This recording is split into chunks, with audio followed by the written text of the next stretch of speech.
Justement, est-ce que tu peux nous parler un peu de l'évolution de la politique états-unienne entre les administrations Bush, Obama, Trump et aujourd'hui avec Biden? Alors en 1992, imposition de la loi Torricelli par Bush père.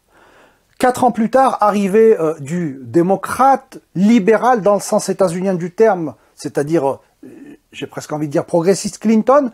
Que fait-il? Il adopte la loi Helms-Burton, qui est une aberration juridique puisqu'elle est à la fois extraterritoriale comme la Torricelli et rétroactive. C'est-à-dire qu'elle s'applique pour des faits survenus avant l'adoption de la loi, ce qui est une aberration juridique. Une aberration juridique. Que stipule la loi Helms-Burton?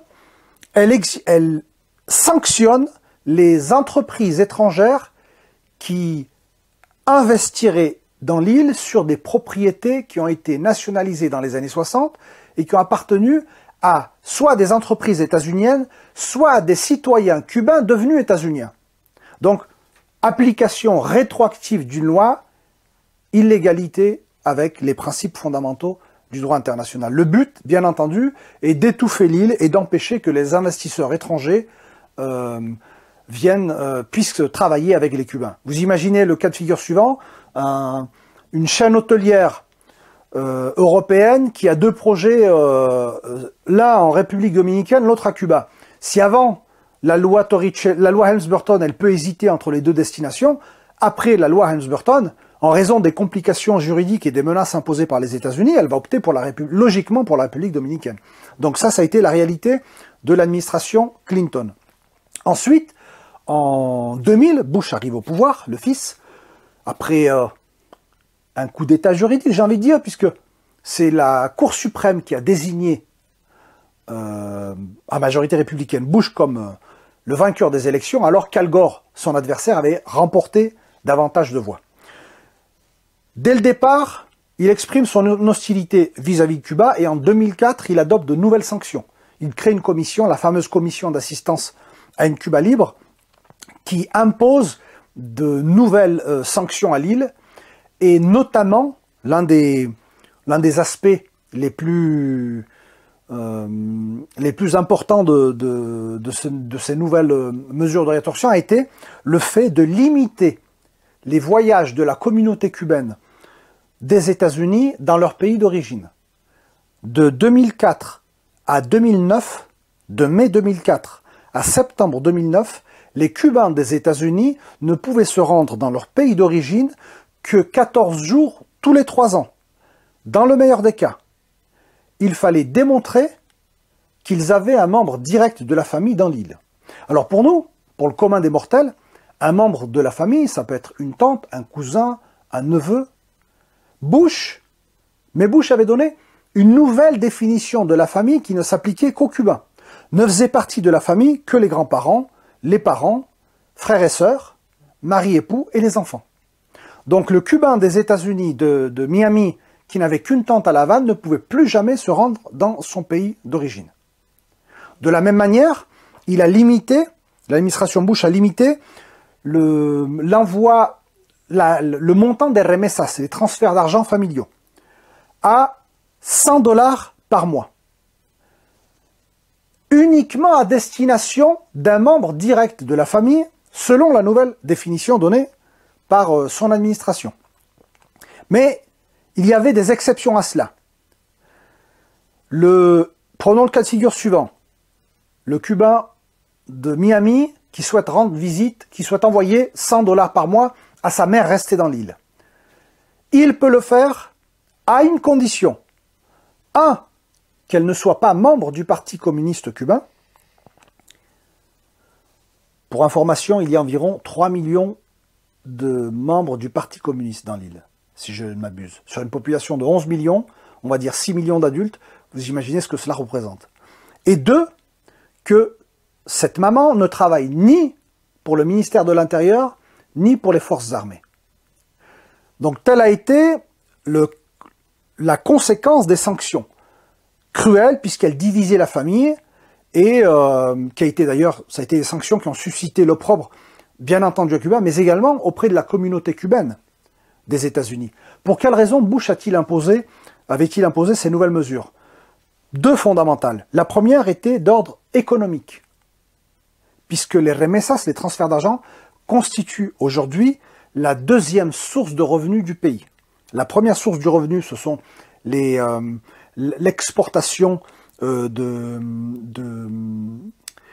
personnel médical, la collaboration médicale qui est la première source de revenus pour Cuba.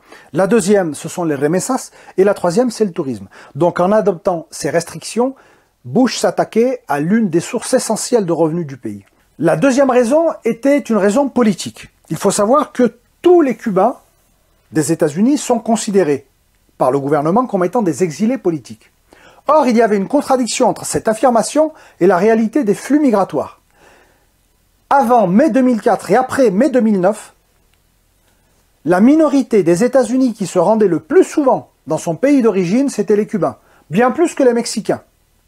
On imagine mal un exilé politique chilien se rendre plusieurs fois par an au Chili pour y passer des vacances sous la dictature de Pinochet. On imagine mal un républicain espagnol exilé en France se rendre plusieurs fois par an en Espagne pour y passer les fêtes sous le régime de Franco. On imagine mal un exilé politique argentin en faire de même sous la dictature des généraux. Or, les Cubains se rendaient plusieurs fois dans leur pays d'origine. Qu'est-ce que cela illustrait?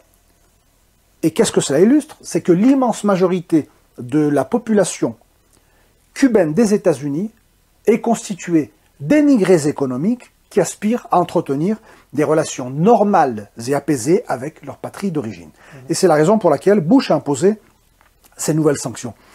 Ensuite, en 2006, Bush a adopté un nouveau rapport de cette même commission qui a procédé à une recrudescence des mesures de rétorsion, et notamment l'aspect extraterritorial.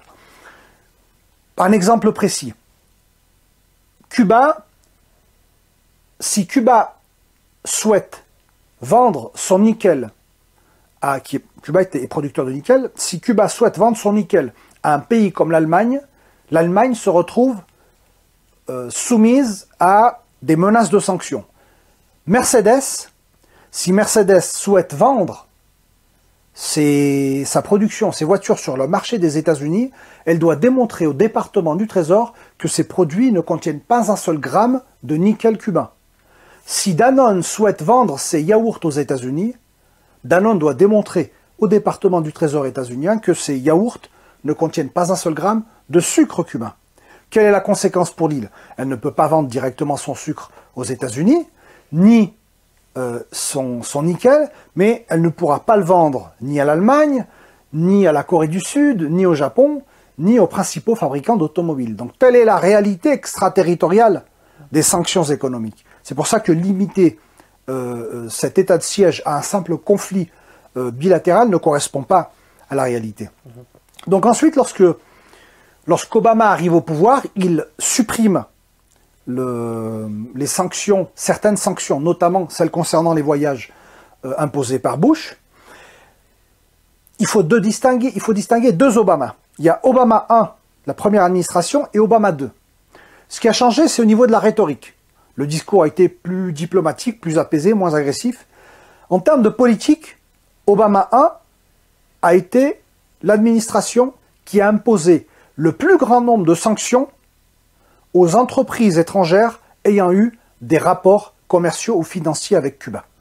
Je rappelle que si la législation est faite par le pouvoir législatif, l'exécution de la loi revient au pouvoir exécutif. Par exemple, Obama a sanctionné BNP Paribas d'une amende record de 7,9 milliards de dollars, pas millions, milliards de dollars, notamment pour avoir réalisé des transactions financières avec Cuba en dollars, qui est le principal marché d'échange à travers le monde. Il faut rappeler que, je ne vais pas me faire l'avocat de BNP Paribas, mais BNP Paribas n'a violé aucune loi française, aucune loi européenne, aucune loi internationale. Elle a néanmoins été sanctionnée de cette amende record et a dû s'en acquitter. De la même manière, simplement pour rester sur les entreprises françaises, Crédit Agricole a été sanctionné d'une amende de 686 millions de dollars pour les mêmes raisons. Ça, c'est Obama 1. Obama, je le répète, est l'administration qui a sanctionné le plus les entreprises étrangères ayant eu des relations avec Cuba.